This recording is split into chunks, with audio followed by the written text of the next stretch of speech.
Assalamualaikum. Apa khabar kepada anda semua yang bersama kami secara langsung untuk program Hello Doktor. Dan hari ini Zaim mengharapkan semua penonton dekat rumah sekarang ni berada dalam keadaan yang sihat-sihat hendaknya, ceria-ceria selalu. Yang paling penting kalau boleh stay at home sejam bersama kami sebab topik hari ini memang terbaik. Okey, sebelum itu jangan lupa untuk anda dekat rumah tu buka telefon pintar anda, cuba search dekat Facebook. Cari Facebook kita dulu. Facebook kita bernama Hello Doktor TV3. Maksudnya ejaan hello kena betul tau. H-E-L-O. Bukan H-E-L-L-O. Sebab ada orang cakap kita tak jumpa. Tak apa. H-E-L-O. Hello Doktor TV3. Atau kalau nak tanya soalan dekat panel kita, nak sembang-sembang dengan kami, boleh terus ke nombor talian kami di 037726 1603 atau yang sedang menonton kat rumah tu boleh juga hashtag Hello Doktor TV3 dalam Instagram maupun Facebook anda. Jadi sekarang ni topik pada minggu ini berkait rapat dengan kita semua tentang kesihatan kulit kepala dan juga rambut. Bukan untuk kakak-kakak saja tapi untuk para ayah-ayah juga, lelaki wanita semuanya penting untuk mengetahui tentang kesihatan kulit kepala dan juga rambut. Kalau dulu tu rambut mahkota wanita, sekarang ni lelaki pun pandai jaga rambut juga. Tapi sebelum itu kita nak saksikan sedikit bingkisan mengenai tentang topik kita pada hari ini. Jom kita saksikan. Penjagaan rambut. Kalau saya tidak terlalu kerap untuk mencuci rambut lah sebab saya ada masalah. Kalau cuci rambut setiap hari dia akan kering, kulit kepala akan kering. So saya akan start mula gatal-gatal. Itu problem pada saya lah. Kalau penggunaan conditioner saya tak pakai. Saya hanya pakai shampoo biasa saja. Kalau kira-kira seminggu tu ikut mood lah. Kalau saya rasa rambut saya ni macam terlebih minyak ke, saya tak selesa ke, kadang-kadang kita baru balik kerja minyak terlalu banyak kan, tu saya basuh lah. Okey, macam kalau saya, rambut saya jenis yang saya setiap hari saya kena shampoo. Tapi saya shampoo setiap hari tu saya tak guna conditioner lah sebab so far macam rambut saya walaupun tak guna conditioner, shampoo je dah okey dah. Tapi since sekarang ni macam cuaca kat Malaysia kan makin panas kan. So saya baru nak try serum lah. Tapi tak tahu lagi outcome macam mana. Hopefully akan lagi okey lah. Saya sebenarnya satu hari tu 2 kali lah mandi. Rambut saya ni senang je jaga. Saya pakai, yang penting pakai shampoo rambut. Jangan pakai shampoo badan tapi dekat rambut. Nanti rambut keras. Sebab saya dah pernah. Jadi macam rambut saya ni pakai je shampoo apa-apa. Yang penting shampoo rambut lah. Kita jaga bagi dia wangi macam tu je lah. Paling kurang 2 kali sehari lah. Kalau 5 kali lagi bagus. Tapi nanti takut orang cakap buang terbiat. Itu dia, macam-macam cara orang kita jaga rambut lah. Ada yang pakai shampoo rambut, ada yang pakai sabun badan, ada tak shampoo kepala langsung, semua ada. Tapi tahu tak anda semua, sebenarnya kita punya secara puratanya 100,000 ke 150,000 helai rambut kita ada sepanjang hidup kita. Jadi persoalannya sekarang ni, macam mana cara nak jaga rambut sebanyak itu dan macam mana kekalkan kesihatan kulit kepala. Untuk itu, kita bersama dengan panel jemputan yang bakal kata orang tu membincangkan, nak cerita tentang perkara sebenar kita punya rambut punya cerita ni. Kita bersama dengan jemputan kita pada minggu ini, Dr. Kartini Farah Harim daripada sebagai pakar perunding dermatologi. Assalamualaikum Doktor. Waalaikumsalam Zaim. Terima kasih kerana sudah tiba di set. Terima kasih kerana menjemput saya. Ya. Soalan pertama, rambut saya nampak sihat tak? Handsome tu. Sebab Zaim pun antara orang yang sangat pentingkan penjagaan rambut juga sebenarnya. Okey, Doktor, kita nak mulakan sikitlah kata orang tu perbincangan pada minggu ini kan. Kata orang tu cakap pasal rambut, ya. Dia banyak cerita. Ada orang kata kalau masalah rambut tu dah mula pada rambut, datang daripada kita punya kulit kepala. Tapi problem utama, asal usul berpuncanya masalah tu daripada mana, Doktor? Cerita sikit pada kita pada petang ni, Doktor. Okey, so berkait rapat dia rambut kita dengan kulit kepala. Jadi kalau kita nak rambut kita elok, kita kena jaga juga kulit rambut kita.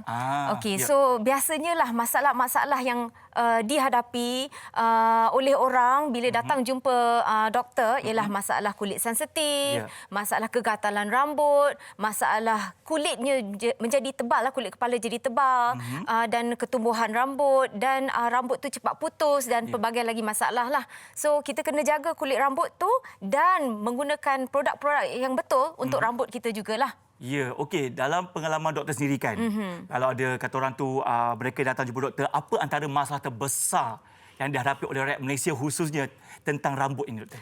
Masalah terbesar ialah nombor 1, rambut gugur. Rambut gugur. Ya, Okey. itu selalunya bila menceritakan masalah gugur ni dia bawa sekali dengan kemurungan, dengan masalah anxiety, sebab itu adalah penampilan seseorang. Kadang-kadang orang memberi persepsi yang negatif apabila ada orang tu rambut dia tak elok, dia macam orang fikir dia tak pandai jaga ke, tak bersih ke dan sebagainya. Tapi sebenarnya bukan sebab itu. Yeah. Itulah persepsi yang orang rasa terasa ya. Orang terasa bila orang tengok kita tak handsome lah, tak elok lah kalau rambut kita tak elok. Ada pun nampak macam rambut tu boleh kira je kan, macam tu. Okey, sekarang ni kan doktor cakap tentang masalah keguguran rambut kan. Banyaklah ceritanya. Adakah masalah genetik ke, masalah tak pandai jaga ke, ataupun memang ada kitaran rambut gugur ke. Sebenarnya apa puncanya, doktor? Okey, sebelum saya kata macam mana nak kategorikan keguguran rambut ni terlalu besar dia punya sebab dia. Kalau kita kata rambut cepat putus, nanti saya cakap itu kategori lain ya. Kalau rambut gugur tu dari akar dia jatuh ya. So rambut yang jatuh yang biasa sekali kita panggil male androgenetic alopecia untuk lelaki dan female androgenetic alopecia untuk women, untuk perempuan. So masalah kategori ni kita panggil androgenetic sebab ia adalah berkait rapat dengan androgen, hormon lelaki. Walaupun perempuan ada hormon lelaki. Dia disebabkan hormon ini, kalau kita tengok dalam gambar ni, kawasan-kawasan tertentu di kulit kepala kita adalah sensitif kepada hormon itu. Dan bila ia terkena, sensitif ya, dia akan jatuh. Okey, untuk lelaki dia di kawasan depan lah, kita panggil tu hairline tu kat depan, dan dekat atas dia kadang-kadang dia jadi bulat, kosong di atas. Itu jenis lelaki ya. Ini Norwood Hamilton punya kategori lah di stages 1 sampai 7.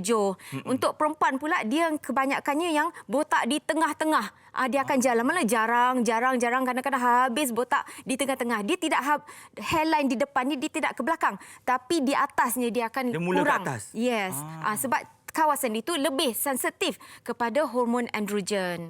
Ini yang orang kata common balding, yang biasa, keguguran rambut yang biasa sekali didapati. Kalau kita kata 30% orang berumur 30 tahun dan 50% orang berumur 50 tahun. Tu ramai tu yang mengalami masalah. Usia tu. Patutlah Zaim dah mula rasa usia Zaim dah 35 tahun tahun ni. Yes. Tiba-tiba tengah-tengah mandi tu, tengah-tengah shampoo kepala tu, ada rambut yang macam alamak gugur. Walaupun saya rasa macam okey tak apalah kan, tapi lama kita rasa risau adakah Zaim bakal membotak dan sebagainya. Jadi usia, selalunya doktor cakap pasal guguran rambut ni, lelaki lain, wanita lain kan. Bermula usia berapa yang paling tinggi peratusannya? Tetap 30 juga? Okey, tak. Dia kadang-kadang kita yang dalam, sebab di genetik kan, maknanya kalau ayah, ibu dan ayah kita atau datuk nenek kita ada masalah keguguran rambut, kita akan boleh dapat keguguran rambut lebih awal usianya. Jadi awal berapa tu? Ya, saya pernah tengok umur belasan tahun pun pernah. Dah mula? Yes. Jadi agak merisaukan juga sebenarnya. Dari situlah datangnya pelbagai rawatan yang perlu diambil kira untuk merawat dan sebagainya. Okey, bila cakap tentang keguguran rambut dan sebagainya, bukan sahaja lelaki tapi wanita juga. Bila kita membiarkan, doktor, okey, adakah itu punca berlakunya berkilat? Kalau kita masuk dalam, kalau kita biarkanlah. Nak kata membotak, ada orang kata handsome botak je. Ini bergantung tahu, botak ke tidak tu bergantung kepada individu. Tapi kita menceritakan tentang kalau boleh kita mengelakkan. Okey, cerita doktor. Okey, so kalau kita tidak merawat dia, ada setengah orang mengambil masalah itu sebagai masalah yang biasa dan dia tak payah rawat pun tak apa. Dia macam tak heran. Sebab itu orang kata you punya choice lah. Maknanya you pilihlah mana yang you rasa lebih selesa, sebab kadang-kadang nak mencari rawatan ni kadang-kadang agak leceh, nak memakai itu dan ini. Dan orang kata okey tak apalah, biar saja. So bila kita tak merawat dia, dia punya folikel rambut itu lama-lama dia akan matilah dan tidak lagi boleh tumbuh rambutnya. Jadi elok juga kita ada buat rawatan jugalah kan. Bagi anda yang menonton kat rumah tu yang sedang menyaksikan sekarang ini, kalau ada soalan yang bermain di fikiran nak tanya, boleh telefon ataupun turunkan soalan anda dekat komen di Facebook Hello Doktor, sebab lain orang lain masalahnya, betul tak? Ya, okey, tadi cakap tentang keguguran kulit rambut, okey. Bila cakap tentang keguguran rambut tu, kadang-kadang dia juga berkait tentang kepala yang gatal. Kadang-kadang kalau garu pakai pen pun sedap tak kira. Tapi sejauh mana masalah kegatalan kulit kepala tu boleh menyumbang kepada keguguran rambut, doktor? Okey, so macam ni. Kalau kita ada masalah kelimumur, okey, masalah penyakit inflamasi seperti eczema, psoriasis, itu pun boleh gatal rambutnya. Masalah kutu, budak-budak pun boleh jadi gatal. Sensitif kulit kalau kita pakai produk-produk yang tak betul, kadang-kadang penggunaan pewarna rambut yang kita alergik. Kita ada alahan, ada orang yang ada alahan, jadi gatal, merah rambutnya pun boleh jadi masalah. Dan juga masalah sistemik lah, ada yang orang masalah kanser, thyroid dan sebagainya pun boleh jadilah masalah kegatalan rambut. Ya, jadi maksud kita kena kerap sekali untuk cuci okey, cakap pasal kegatalan kan? Ya. Ada juga soalan daripada kawan saya tanya je, okey, berapa kerap sepatutnya kita membasuh kulit kepala kita dan juga mencuci rambut kita, doktor, agar mengelakkan perkara yang tadi tu, kegatalan dan juga keguguran. Okey, mencuci rambut ni ada banyak orang kata opinion lah, maknanya actually dia bergantung kepada you punya choice. You nak macam mana, rambut you tak nak terlalu flat. Kalau rambut you style yang jenis mengembang-ngembang, of course you nak basuh hari-hari. Satu lagi, kalau you ada kelimumur, berminyak rambut, you mesti nak cuci hari-hari. Actually kalau you cuci hari-hari, ada mitos yang kata kalau cuci hari-hari rambut you rosak. Salah. Sekarang ni banyak formulasi shampoo yang sangat-sangat bagus untuk membasuh secara harian. Setiap hari boleh cuci? Setiap hari. Okay. Tapi you kena cari yang bagus, yang elok untuk you. Kena try. Sometimes you kena try dulu, baru tahu mana yang baik. Dan pakai conditioner untuk melembutkan, mengekalkan kekilauan dan melembutkan dia, tak terlalu kering. So choice maknanya cara you membasuh pun jangan terlalu kuat kan. Kadang-kadang kita pakai itulah, sikatlah, itu semua tidak bagus untuk kulit kepala kita. Okey. Dan bila kita mencuci rambut, jangan pakai air panas. Air panas pun mengeringkan rambut. Dan bila kita mengeringkan rambut, saya galakkanlah you jangan untuk tidak menggunakan tuala dan mengesat dengan kuat, ya. Kadang-kadang itu boleh merosakkan helaian rambut itu sendiri. Dan pelbagai cara lagi lah. So kalau nak cuci rambut tu bergantung juga dengan aktiviti. Kalau you bersukan hari-hari, of course you berpeluh kan, mesti you nak cuci rambut, you takkan berminyak kan? Dan berbau rambut. So bergantung kepada banyak faktor. Ya, banyak cerita nak tahu lagi ni. Okey, kita nak take 5 dulu. Kita nak berehat seketika, kembali lagi kita sambung cerita tentang kesihatan kulit kepala, okey?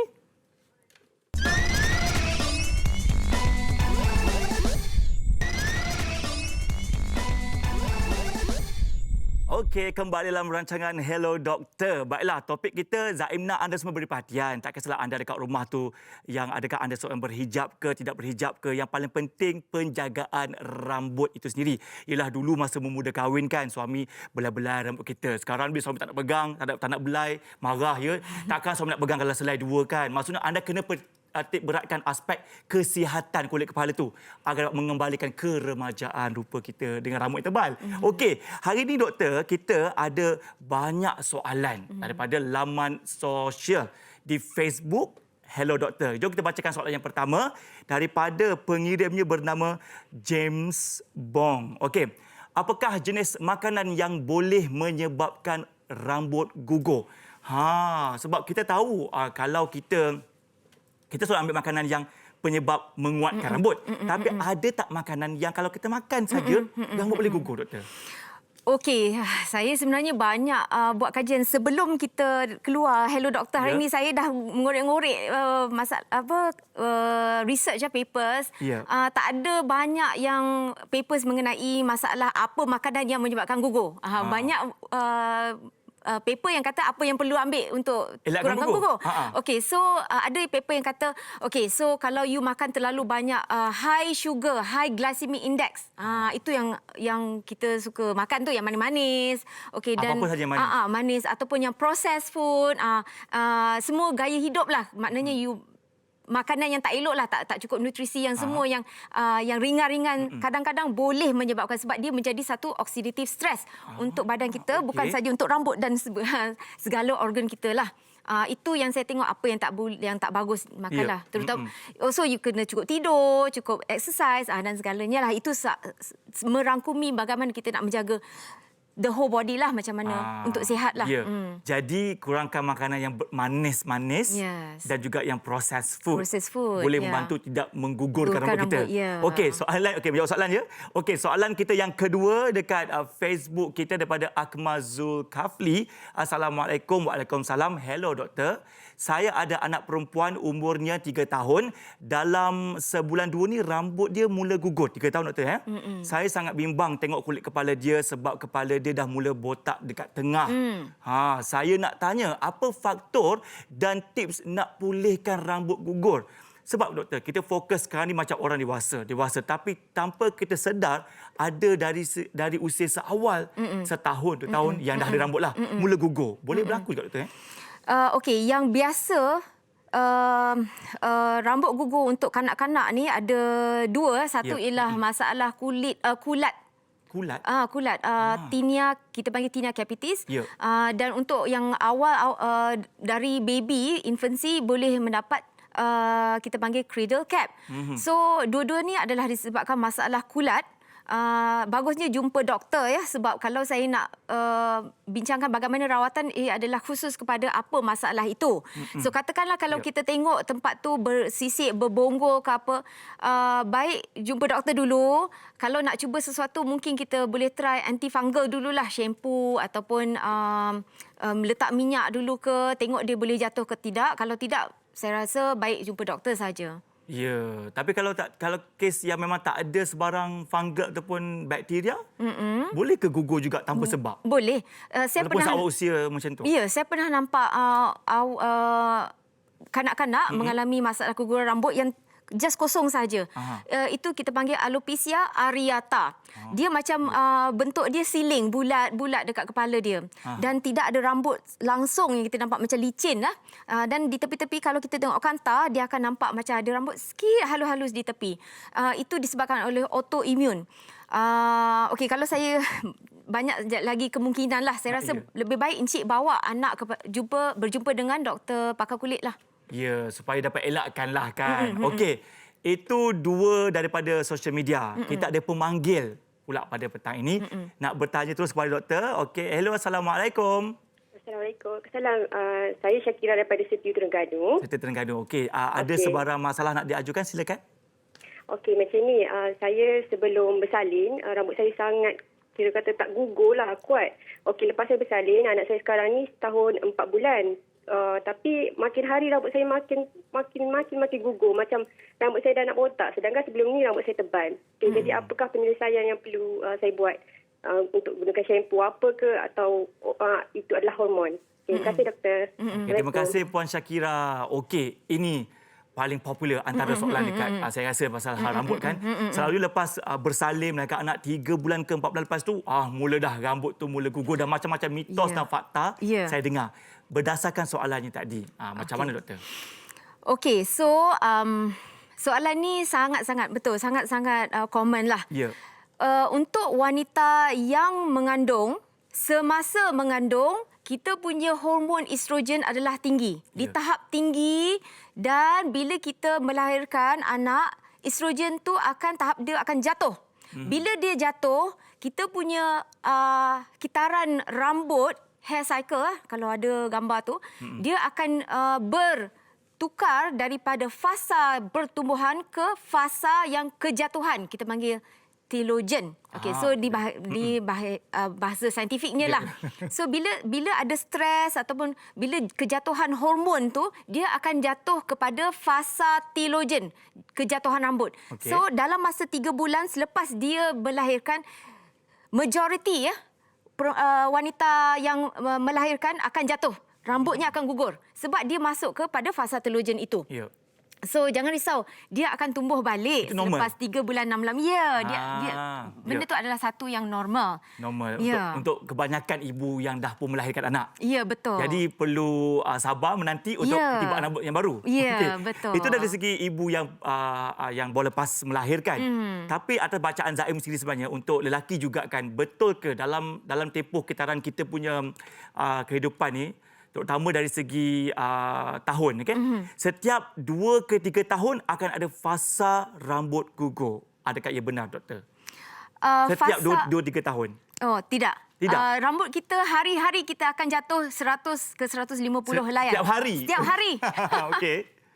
Bukan 2-3 tahun. Bukan 2 tahun, Bukan. Akan turun juga. Sebab setiap rambut tu ada kitaran dia sendiri. Dia bukan jatuh pada masa yang sama. Kecuali macam saya kata tadi kalau perempuan melahirkan. Tetapi kalau stres, kadang-kadang kalau kita mendapat tekanan yang sangat tinggi ataupun kita mendapat, katakan kita buat operation yang major surgery ataupun setengah girls yang buat crash diet. Dia makan tiba-tiba dia nak berhenti makan, nak turunkan kalori dia, tiba-tiba nak kurus.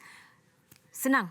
Dia akan jatuh rambut. Lepas 3 bulan terjadinya peristiwa itu, dia akan jatuh rambutnya dan 3 bulan, 6 bulan dia akan naik balik rambut dia. Okey, faham. Jadi anda semua dah dengarkan cerita daripada orang yang bersalin, daripada tak bersalin pun memang ada fasa gugurnya rambut. Ya. Okey, kita sambung soalan pada laman sosial kita, di Facebook kita. Kita keluarkan sekarang daripada Huda Hadi. Betulkah tonik? Tadi saya tanya doktor kan. Betulkah tonik atau oil dapat membantu hair regrowth atau sekadar mitos melariskan produk? Also, how to recover from hair breakage due to hot water ataupun air yang mungkin ada yang lebih ada kandungan-kandungan contoh dekat kolam renang ke ataupun air panas ke. Okey doktor, silakan doktor. Okey, so nanti ramai pula peniaga-peniaga sana marah kat saya. Okey, tapi Secara general lah. secara general atas kajian. tidak ada kata sesuatu tonik yang boleh meninggikan melebatkan rambut, kecuali setengah-setengah yang memang FDA approve, Food and Drug Administration from US. Okay. So kalau tonik tu mengandungi bahan seperti minoxidil, finasteride dan beberapa yang spesifik lah, bukan yang jenis botanical plant semua, tak ada lagi yang boleh. Ada yang kata peppermint, maknanya mentol mungkin boleh menaikkan rambut, tapi yang lain semua saya tak nampak yang ada 100% kata boleh menumbuhkan rambut dengan lebih lebat lah. Okey. Jadi maksudnya ada bahan-bahan yang doktor sebutkan tadi tu mungkin boleh membantu. Yes. Memang ada kajian memang 100% di-approve sebab dia boleh melebatkan rambut. Boleh menaikkan rambut balik. Yes. Sebagai pengguna, kita kena bijaklah melihat kandungan dalam bahan yang anda bakal beli itu tadi. Okey, sambung sikit lagi daripada soalan tadi itu. Ramai juga saya rasa kat penonton kat rumah tu nak tanya juga soalan. Kebanyakannya yang bertudung kat sana tu. Sekejap tadi yang hot water tadi tak habis lagi. Okey, hot water pula. Okey, kalau kita mandi jangan pakai sabun badan ya, sebab sabun tu kita ada kalsium, magnesium. So kadang-kadang kita basuh pakai, itulah bila kita pakai sabun mandi untuk kat kepala, nanti itu dia akan jadi scum, dia ada keraskan rambut kita. Okay. So kalau nak mandi, pilihlah shampoo yang bagus, yang melembutkan rambut. Yang kalau khas buat rambut lah. Tak perlulah kita nak pakai filter untuk mandi kan. Tak perlulah. Ya, sebab masa dulu pun saya nampak juga kalau rasa malas kan, sabun tu kena gosok sekali dengan rambut sekali. Nak cepat cerita dia, tapi tak boleh keras tak rambut lepas tu? Keraslah doktor. Okey, dari soalan anda tadi dekat rumah ya. Okey, sekarang ni daripada segi wanita yang berhijab, yang bertudung, juga ramai yang nak bertanya, adakah kerana mereka banyak kalau berhijab tu sebab mereka kan tertutup kan, mungkin dari segi faktor pengaliran udara kurang atau sebagainya, boleh juga mengakibatkan rambut tu gugur. Macam mana doktor? Okey, so ada beberapa masalah ni adalah masalah yang sangat besar. Okey, bagi saya ramai yang datang wanita berhijab komplain lah pasal kenapa rambut saya selalu jatuh dan tak boleh nak kenapa ada yang kawasan-kawasan yang tidak ada rambut. Sebelum tu masa dia teenager, masa dia muda remaja tak pakai tudung, tak jadi macam tu. Lepas dia pakai tudung dah tak ada rambut di kawasan-kawasan tertentu. Okey, dia ada 2 sebab yang paling penting. Nombor 1, kalau kita bertudung, kita akan tarik rambut kita sebab kita tak nak helaian rambut kita keluar tudung. So bila dia ikatan tu terlalu kuat dan kadang-kadang heavy berat, dia menarik rambut kita panggil traction alopecia. Itu dalam bahasa saintifik. Maknanya bila rambut tu ditarik banyak-banyak kali di kawasan itu, dia akan jadi lemah. Dan dia akan jadi keguguran. Dia jadi kebotakan di situ. So di situ kita selalunya saya akan beri advice yang jangan ikat terlalu kuat, dan mungkin kita jangan pakai getah yang biasalah pakai yang jenis fabric. Ya, Macam kita panggil scrunchies. Bukan getah ikat laut tu tu Bukan pedih yang tu. itu. Dan Ya. bila ikat tu ikat di berapa area, maknanya hari ini ikat tocang di atas, hari ini, besok ikat tocang di tepi. Jadi dia tidak memberikan tekanan yang terlalu banyak di satu-satu kawasan. Okey, faham. Itu satu. Nombor dua, yang masalahnya rambut bila kita pakai tudung seharian, rambut tu akan jadi flat. Ya. Flat dan berkuap dan panas, berminyak. Kalau seharian, lagi-lagi Malaysia ni panas kan, so dia akan jadi kelimumuh.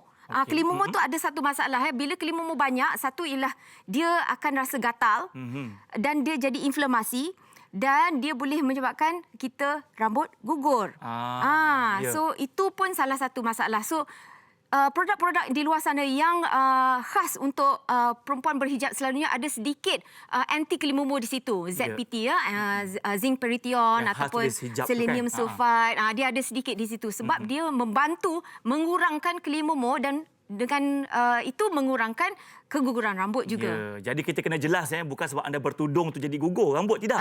Tapi cara kita ikat rambut dan betul. sebagainya boleh membantu mengurangkan kadar rambut yang gugur. Kita sambung lagi soalan dekat social media. Amboi, ini memang hangat soalannya doktor.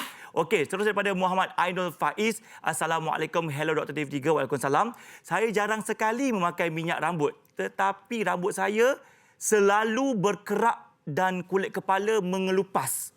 Okey. Adakah saya perlu memakai minyak untuk kekal lembab? Okey. Okey, first kali kita kena tengok kenapa, apakah sebab. Kita kata diagnosis lah. Doktor akan tengok, menganalisa kulit kepala. Bukan semua kerak disebabkan oleh benda yang sama. Okey. So biasanya lah yang masalah rambut tebal berkerak di belakang, mengikut hairline rambut lapisan rambut kita macam itu dalam gambar tu. Adalah disebabkan oleh masalah psoriasis. Dan kadang-kadang oleh kelimumuh seborrheic dermatitis. So masalah-masalah ini adalah masalah perubatan dan perlu berjumpa dengan doktor. Kalau nak cuba sesuatu di rumah, letak minyak sedikit, ada benda-benda yang kita boleh try seperti shampoo yang mengandungi tar, shampoo yang mengandungi ketoconazole, boleh dibeli secara over the counter di farmasi, retail farmasi. Ya, ada cara rawatan tepat lah. Okey, masa Zaim remaja dulu kan doktor? Masa remaja dulu ada ketika Zaim ada mengalami rambut yang bukan rambut okey, lebih kulit kepala. Dia ada, saya rasa ada juga orang akan mengalami benda yang sama. Kulit kepala berjerawat. Berjerawat. Lepas tu rasa macam, kenapa ni padahal kulit tak ada jerawat, tapi kepala pula berjerawat. Sampai rasa macam kalau sikat rambut pun sakit, shampoo pun sakit. Dan dia boleh pergi ke pelbagai kawasan. Zaim yakin ramai kat rumah tu ada masalah yang sama. Doktor, kenapa doktor? Okey, so masalah ini ramai saya dapat juga sebab bila dia ada jerawat sangat sakit. Terguris pakai gatal sikat pula. kita. Bukan gatal saja, sangat sakit, rasa berdengung kepala. Betul. Okey, so ada dua sebab. Mungkin satu ialah kalau kita suka menggaru kepala, kuku kita kotor kadang-kadang kita termasuk bakteria ke dalam kulit rambut, ke dalam folikel, boleh menyebabkan kita panggil folliculitis. Satu lagi sebab ialah memang jerawat. Walaupun muka tak ada jerawat, kadang-kadang jerawat ni boleh naik di kulit kepala dan di badan depan dan belakang. So ini adalah satu jenis jerawat juga. So doktor akan memberikan ubat antibiotik. Antibiotik untuk mengurangkan jerawat di kepala. Dan kalau masih berulang-ulang, doktor kadang-kadang bagi ubat untuk yang jerawat khusus seperti isotretinoin dan sebagainya. Jadi jumpa doktor kulit untuk menyelesaikan masalah ini dengan mudah. Dengan mudah. Jadi jangan risau. Janganlah tiba-tiba kita pergi garu lagi ke picit payah lagi dah. Tak boleh, Kena pergi jumpa doktor juga walau macam mana pun untuk menghilangkan jerawat yang menyakitkan dekat kepala anda. Okey, kita nak bincang lagi macam-macam cerita, macam-macam masalah tentang kulit kepala dan juga rambut. Jangan ke mana-mana, okey? Jumpa anda seketika lagi, okey?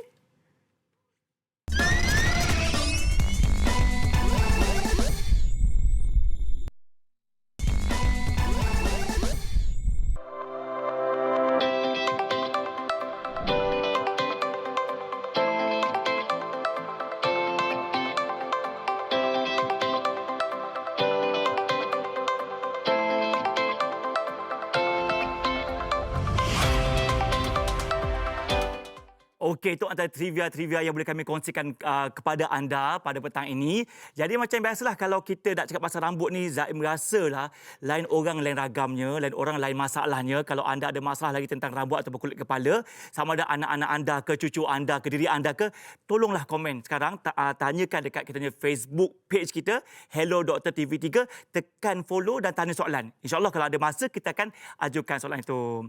Okey, dan sambil-sambil kita sembang-sembang ni, Zaim pun antara orang yang turut sama kadang-kadang kepenatan doktor untuk menyiapkan rambut sendiri. Sebab kadang-kadang kita ni bila dah ada di era pandemik sekarang, Zaim lebih suka untuk siapkan rambut sendiri sebab kita nak elakkan sebarang sentuhan kan doktor. Jadi ini antara cara Zaim siap dekat rumah. Macam mana? Jom kita tengok VT ini.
Okey, Zaim rasa malu juga sebenarnya. Tapi sebab kadang-kadang kita ada waktu lah, Zaim ada 2 orang anak kan. Mana nak buat rambut, mana nak jaga anak lagi. Kadang-kadang boleh nak pergi ke kerja untuk tugasan depan kaca TV.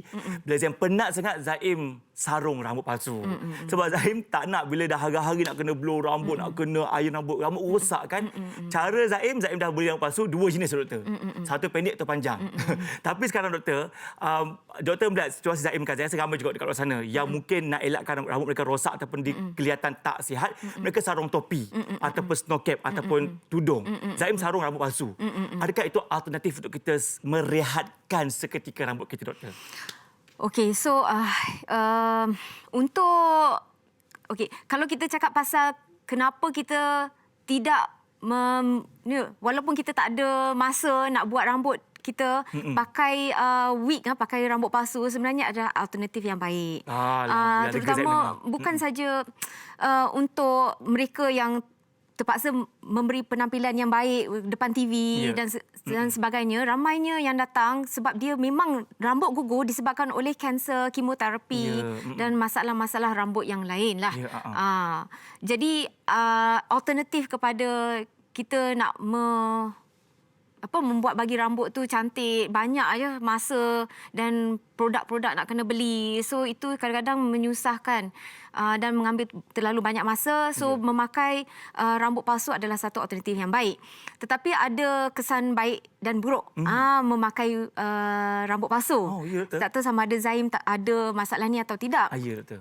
So nombor satu, kalau kita pakai wig tu kadang-kadang bila kita pakai, kadang-kadang ada yang jenis yang pakai kena sangkut kepada rambut sendiri, itu pun boleh menyebabkan traction alopecia. Rambut kita boleh tertarik. Yes, rambut tertarik. Kadang-kadang ada yang jenis wig yang kita kena pakai glue, gam pelekat. Kadang-kadang itu pun boleh menyebabkan dia jadi iritasi kulit kepala lah. Dan kalau pakai terlalu lama, kadang-kadang dia jadi gatal sikit kat kepala. Tapi kalau dari sebaliknya, kalau kita pakai all this iron lah, pakai besi pemanas lah, pakai hair dryer yang panas-panas, semua pun boleh merosakkan rambut kita. Okey, cakap pasal hair dryer dan sebagainya kan. Zaim rasa ramailah bukan saja di kalangan selebriti, tapi orang-orang biasa pun lepas mandi tu dia akan keringkan rambut mereka dengan menggunakan satu suhu yang panas. Lagi panas kerana lagi lurus, lagi cantik rambut dia. Tapi ada masalah di sebalik itu kan. Okey, kita sembang-sembang dengan doktor juga, tapi kita ada seorang selebriti yang mungkin sedang sibuk nak menyiapkan diri kepada AJL bakal tiba tak lama lagi. Okey, kita bersama di talian secara video ini Amir Mazdi. Assalamualaikum Amir. Waalaikumsalam Zaim. Hello doktor. Hai. Nampak tak doktor? Amir ni antara selebriti yang sayangkan rambut ya. Panjang rambut dia kan. Okey Amir, sebelum kita tadi tentang dari segi penjagaan, first thing first, kenapa Amir nak simpan rambut yang panjang Amir? Sebab apa? Sebab kalau based on my image as a singer, saya memang nak jadi macam ala rockers lah. So nak rambut yang panjang sikit, macam adalah vibe rock tu kan. But personally memang saya dari sekolah lagi memang dah suka nak simpan rambut panjang. Sebab apa spesifik tak ada sebab, just memang saya prefer rambut panjang daripada pendek. Oh, suka. Maksudnya sendiri punya kehendak lah. Tapi kan Amir, kebanyakan wanita nak rambut pendek sebab senang jaga. Tapi Amir nak rambut panjang pula. Penjagaan Amir macam mana, Amir? Adakah sukar dan serumit seperti saya tadi, Amir? Sebenarnya susah juga nak jaga rambut panjang ni. Sebab rimas pun satu kan, kadang-kadang bila kita tak jaga, tak shampoo, bila dia berminyak apa semua, so dia macam rasa tak selesa bila panjang-panjang ni kan. And penjagaan saya pula, saya akan shampoo 2 hari sekali. Tapi depends juga, kalau macam saya tak selesa ke apa, saya akan shampoo lah kalau dia dah berminyak sangat kan. Kalau bekerja daripada pagi sampai malam, saya akan shampoo every day. But selalunya saya akan shampoo and saya akan pakai conditioner juga, and saya tak pakai hair dryer, saya keringkan pakai towel je. Oh, bagus juga itu kan, doktor? Penat sikit lah keringkan pakai towel je. Tapi yalah, saya tak prefer, personally saya tak prefer pakai hair dryer sebab nanti rambut saya macam terlampau lurus. Lepas tu takut orang confuse, ni perempuan ke lelaki. Betul juga kan? Okey, tapi itu cara Amir. Okey, bila Amir dah ada rambut panjang macam ni kan, setakat ini Amir, bila Amir dah tidak menggunakan pengering rambut dan sebagainya, ada tak masalah kulit kepala ataupun masalah rambut Amir sendiri yang Amir hadapi, atau Amir berterusan dengan doktor kita pada petang ni, Amir? Masalah kulit kepala alhamdulillah tak ada lagi. Cuma dekat belah belakang je lah, kadang-kadang tu dalam sebulan adalah 2-3 kali ada jerawat. Betul kan? Ya. Sakit tu bila tergaru ke apa kan. Lepas tu saya perasan rambut saya cepat kering. Yang tu saya tak sure kenapa. So saya nak tanya doktor, mungkin sebab saya kerap sangat shampoo ke macam mana? Doktor, alang doktor saya boleh jawab teruslah. Sebab dia kata walaupun tak menggunakan pengering rambut dan sebagainya, rambut dia tetap rasa kering. Tapi dah pakai conditioner dah pakai conditioner kan? Dah pakai perapi rambut. Tapi doktor tetap kering. Okey, so penggunaan shampoo, kena cari yang shampoo yang memang khas untuk harian. Kadang-kadang shampoo tu kalau kita pakai yang tak betul, kadang-kadang yang terlalu keras, kadang-kadang boleh menyebabkan kulit rambut kering. Kalau pakai conditioner pun, kalau you rambut yang jenis kering, kadang-kadang kena pakai yang heavy sikit jenis conditioner. Ada banyak jenis conditioner di pasaran kan. Lagi halus, lagi fine rambut tu, mungkin kena pakai lightweight sikit. Kalau yang tebal, kalau you rasa yang jenis yang rambut you kasar, kadang-kadang kena pakai yang heavy conditioner sikit. Satu lagi saya nak cerita pasal, walaupun you tak pakai hair dryer kalau nak pakai yang cool setting, maknanya sejuk punya. Dan bagi bukan lagi bagus kipas saja sendiri bagi kering. Buat macam ni nanti dia kering sini. Kalau pakai tuala, saya nasihatkan beli yang jenis tuala yang memang khas untuk rambut. Pada? Yes, yang Lain fiber. berbeza? Yes, fiber dia berbeza. Jenis rambut yang tuala untuk badan tu agak keras ya. Betul. Kalau kita rub macam ni dekat rambut kita, kadang-kadang cuticle kita boleh pecah. Helai rambut tu, lapisan luar tu nama cuticle. Kadang-kadang kita rub banyak-banyak, dia akan merosakkan. Jadi lebih bagus kita ambil, kalaulah kita ada baju tuala, baju t-shirt. Kadang-kadang tu yang lama-lama kita buat ikat rambut sekejap untuk maybe 30 minit, setengah jam ke, lepas tu buka, keringkan dengan bawah kipas. Lebih baik rambut kita selepas itu daripada kita menggunakan tuala ataupun pakai hair dryer. Ya, itu tips tahu dapat secara serta-merta ni. Maksudnya kalau orang tak sempat nak beli tuala yang khas tu, kalau ada tuala yang biasa kat rumah tu, ada teknik tak nak macam mana doktor? Nak saya tak bagi you gosok-gosok pun. Actually wrap saja. Wrap saja. Balut saja kepala. Tekan-tekan? Lepas tu bolehlah tekan sikit-sikit. Jangan gosok. Jangan gosok. Yes. Jangan mengasari kulit kepala. Yes. Lembut-lembut saja. Okey, itu antara tips lah untuk Amir. Jadi lagi macam Amir sendiri kan, bila dah melibatkan dalam bidang nyanyian dan sebagainya, nak ke pentas persiapan AJL tak lama lagi dan sebagainya kan, tetap juga orang kena set rambut Amir tu, kena juga bagi pengering lah, segala macam wax lah apa kan. Macam mana Amir terima? Adakah Amir biarkan saja atau Amir rasa Amir nak kurangkan, biarkan dia terbang macam tu saja? rambut Amir? Saya okey je kalau nak letak wax ke apa, kalau nak set up rambut yang lain sikit untuk certain performances. Sebab saya pun jarang-jarang pakai minyak rambut yang ataupun wax ataupun spray. So sekali-sekala tak apalah kan, bagilah rambut ni rasa wax tu juga kan. So saya tak kisah sabun sebenarnya. Okey Amir, terima kasih banyak Amir kerana sudi kami hubungi Amir, dan all the best untuk AJR tak lama lagi Amir, okey? Thank you. Terima kasih. Alright. Jadi Terima kasih, bagi anda Doktor. yang menonton semua, jangan ke mana-mana lagi sebab kita tanya lagi macam-macam soalan tentang penggunaan minyak kelapa, bawang, apa lagi doktor? Dan sebagainya lah ya. Selepas ni dalam Hello Doktor, jangan ke mana-mana, okey?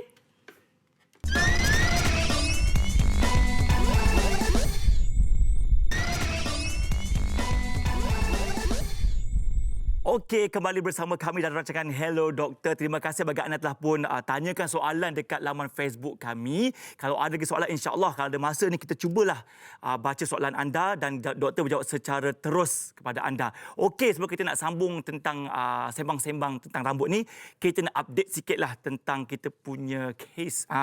Kes COVID-19 di Malaysia setakat ini statusnya kes baharu 2,437 orang, kes sembuh 3,251. Alhamdulillah ada ramai yang sembuh dan ada juga yang meninggal dunia pada hari ini, 9 orang semuanya. Dan jumlah kes aktif di Malaysia setakat ini 26,205 orang. Jadi keseluruhannya kita ada dah di Malaysia ni sebanyak 300,752 kes. Yang sembuh pun ramai juga, Alhamdulillah. Tapi yang ada disahkan positif pun ada juga. Walau macam mana pun, pandai-pandailah kita jaga diri, patuhi SOP dan sebagainya. Kami doakan semuanya selamat belaka. Okey, dan kita nak sembang-sembang lagi doktor. Tapi sebelum tu kita juga nak tengok tentang fakta dan mitos. Okey, ini tentang orang buka kat internet ni macam-macam cerita pasal rambut. Doktor tolonglah jawab betul atau tidak. Jom kita baca yang pertama. Sekarang ini fakta dan mitos.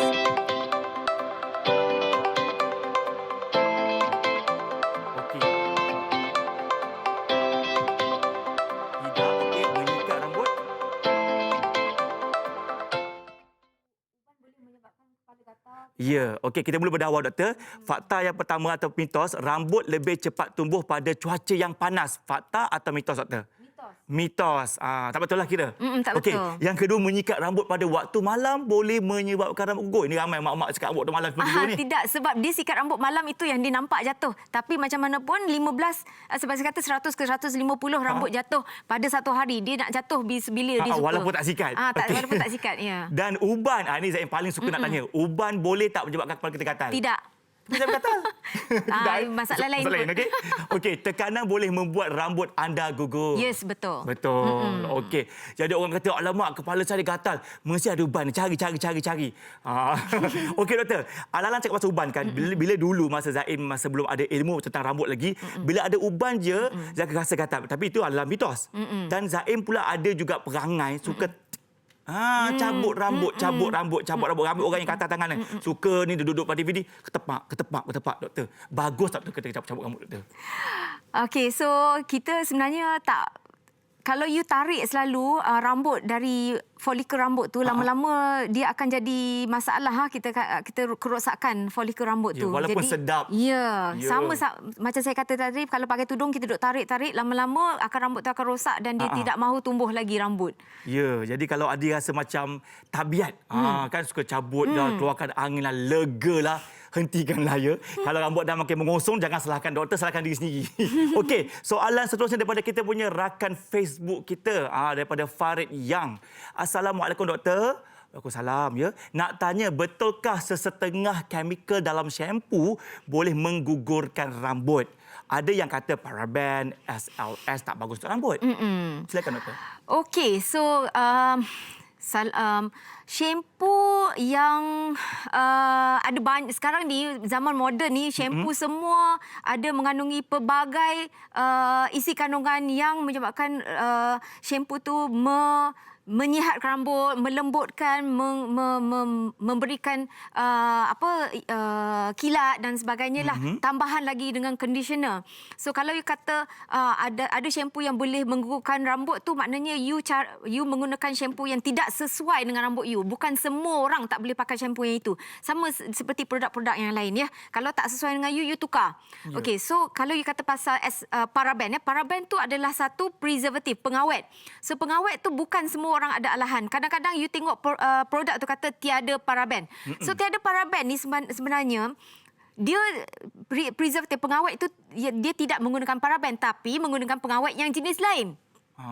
Dia mesti kalau you ada campuran pelbagai jenis produk di dalam satu produk, dia mesti ada pengawet. Kalau tidak, bahan itu tidak tahan lama untuk dieksportkan, untuk dimarketkan ya. So tak semestinya semua orang ada alahan kepada paraben. Kalau you ada alahan kepada paraben, tiap kali you pakai produk tu, you akan jadi rasa gatal, bersisik dan sebagainya. Untuk mendapatkan kepastian sama ada seorang itu adalah alahan kepada paraben, you boleh buat patch testing dengan doktor kulit. Satu lagi soalan you kata pasal SLS, sodium lauryl sulfate ya. Sodium lauryl sulfate adalah satu surfactant atau pembuih. So pembuih ini adalah salah satu penting yang untuk mencuci rambut dengan bersih ya, sebab banyak jenis-jenis pembersih rambut yang di luar sana adalah tidak sebaik SLS tapi lebih lembut. So SLS ni bukan sebenarnya satu musuh. Okey. Walaupun SLS ni kita pembersih untuk mencuci kereta semua pun pakai SLS. Buih lah. Untuk membuih tu. Tapi bila dia ada campuran dengan produk-produk lain dan pelbagai jenis ingredient kat dalam, dia akan jadi baik dan sesuai untuk setengah-setengah jenis orang. SLS, SLES, ada pelbagai jenis pembuih yang lain lah. Saya rasa cuba dulu satu persatu, tengok macam mana kesesuaian dengan seorang itu. Ya, kena experience dirilah ya. Okey, dari dah hujung-hujung siaran macam doktor elokkan banyak betul soalan nak tanya kan. Okey, ingat tak dulu masa kita kecil-kecil kat rumah tu kan, mak kita dulu suka ya, masa kita baru lahir ke apa, akan lumurkan minyak zaitun, minyak kelapa. Adakah zaman sekarang doktor kita boleh lagi mengamalkan secara bahan asas itu untuk menjaga rambut sehingga ke hari ini doktor? Boleh je pakai minyak-minyak yang jenis plant, tumbuh-tumbuhan.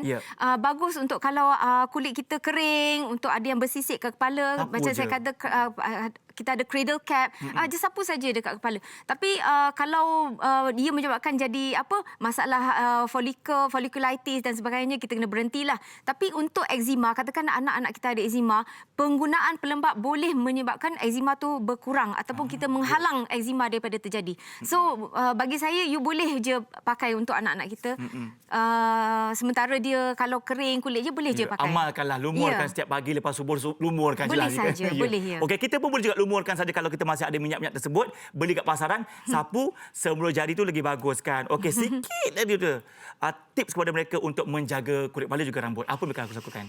Very yang basicnya doktor. Basic sebenarnya banyak ni kok. So, okey, kalau kita start dari penggunaan produk kan, pilih yang sesuai untuk rambut kita. Jangan pakai besi pemanas, jangan pakai yang produk yang mengeringkan rambut.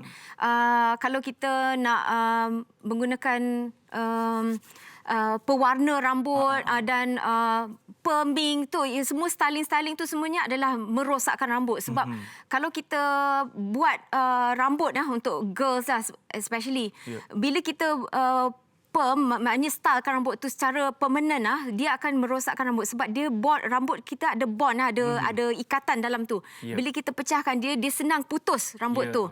So kalau boleh kita avoidkan benda tu dari terjadi kepada rambut kita. Lagi ada lagi. Saya rasa terlalu banyak. Banyak sangat. Terlalu itu banyak. maksud elakkanlah daripada memberi tekanan pada rambut sendiri. Dekat betul. rumah tu lepas shampoo kepala tu keringkan pakai kipas angin pun okey dah. Jadi bebaslah bahan-bahan kimia ataupun yang terlarang. Okey, sikit untuk kanak-kanak pula yang boleh ibu bapa macam Zaim ni nak menjaga anak Zaim punya rambut, macam mana doktor? Yang kulit kepala apa yang boleh saya amalkan sekarang? Okey, so Okey, kalau kita katakan kenapa rambut kanak-kanak dia kadang-kadang ada tumbuh, ada tak tumbuh, itu adalah satu yang biasa terjadi sebab macam ibu-ibu yang mengandung, dia akan jatuh rambut dia selepas dia melahirkan. Baby pun lepas dia dilahirkan after 3 months kadang-kadang boleh jatuh juga. Dan dia rambut dia bila bergeser kat belakang tu rambut dia akan botak sedikit di belakang. Itu adalah biasa. Itu biasa. So jangan pula panik. So lepas 3 bulan 6 bulan dia akan tumbuh. Kalau lepas 1 tahun tak tumbuh juga cari doktor. Betul. Jangan panik dulu ya. Jangan panik dulu. Jangan terlalu Itu panik. normal. Yes, normal. Okey. Kalau ada kerak-kerak letak minyak zaitun, minyak. Boleh saja. Ya, boleh saja. Okey, doktor. Terima kasih banyak. Terima Terima kasih kasih kerana sama. banyak menjawab persoalan semua rakyat Malaysia sekarang menonton. Terima kasih Dr. Kartini Farah Rahim selaku pakar perunding dermatologi kerana sudi berkongsi pelbagai info, tips, fakta bersama kami. Jadi anda semua yang menonton semoga bermanfaat. InsyaAllah kita boleh bertemu lagi di minggu hadapan. Jangan lupa untuk follow kami di Hello Doktor punya Facebook. Boleh terus ajukan pelbagai soalan anda di Facebook kami. Stay safe. Assalamualaikum. Jumpa lagi insyaAllah. Bye-bye.